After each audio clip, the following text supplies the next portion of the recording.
પ્રયાસ થયો ત્યારે કેરાલાની અંદર કાલવી ગામની અંદર આદ્ય શંકરાચાર્ય ભગવદ પાદ ત્યાં આગળ પ્રગટ થયા અને પુનઃ સનાતન ધર્મની એમણે ત્યાં આગળ સ્થાપના કરી અને જે વિધર્મીઓ હતા, જે વિરોધીઓ હતા એને ખંડિત કરી અને સનાતન ધર્મની જ્યોતને પ્રજ્વલિત રાખી આજે પુનઃ એ દિવ્ય પરંપરાની અંદર પૂજ્ય સદાનંદ સરસ્વતીજી મહારાજ શંકરાચાર્ય તરીકે વિરાજમાન થયા છે।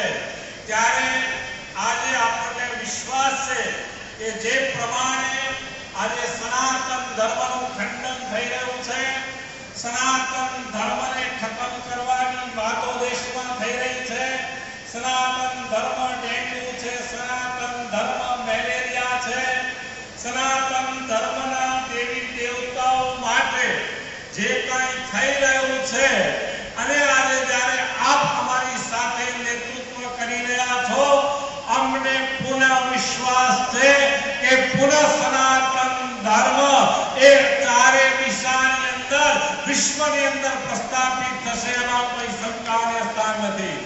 અને હું તો એવું માનું છું કે માત્ર સનાતન ધર્મને ખતમ કરવા માટે અનેક ષડયંત્ર ચાલી રહ્યા છે। આજે આપણે જોઈએ છીએ કે દેશની અંદર ધર્માંતરણની પ્રવૃત્તિ ફૂલી ફાલી છે અને હિન્દુમાંથી મુસ્લિમ બનાવવાના, હિન્દુમાંથી ક્રિશ્ચિયન બનાવવાના। આજે આપની વચ્ચે મને કહેતા આનંદ થાય છે કે પૂજ્ય શંકરાચાર્ય મહારાજે નિર્ણય કર્યો છે કે ગુજરાતના આદિવાસી વિસ્તારની અંદર હું વર્ષમાં 3 વખત જઈશ અને પુનઃ એમને ધર્મની અંદર પાછા લાવવા માટે, સનાતન ધર્મની અંદર રહે એના માટેના પ્રયાસો પોતે કરશે। અને મને યાદ છે કે એમના 2 કે 3 પ્રવાસ તો ડાંગની અંદર થઈ ગયા છે।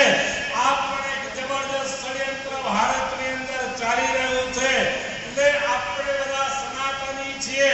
દુનિયાનો કોઈ ધર્મ હોય તો એ માત્ર સનાતન ધર્મ છે, બાકીના બધા સંપ્રદાયો છે। What is the difference between સનાતન ધર્મ એન્ડ સંપ્રદાય? કારણ કે સંપ્રદાયો છે એના સ્થાપકો છે, સનાતન ધર્મનો કોઈ સ્થાપક નથી, એની કોઈ મુદત નથી, લાખો